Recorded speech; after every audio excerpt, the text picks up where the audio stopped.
deja que esa semilla germine, aunque no sepas a dónde, ni sepas dónde termine. Así como el sembrador vuelve a cosechar espigas, has de volver a su encuentro si Dios devuelve la vida.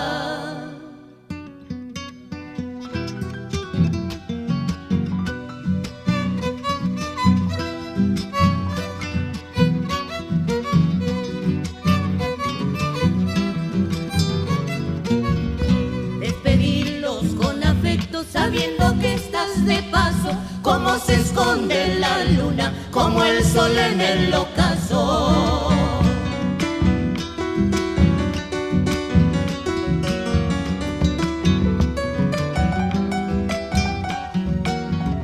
No preguntes dónde han ido si nadie va a contestarte. No busques explicaciones, nunca sabrán explicarte.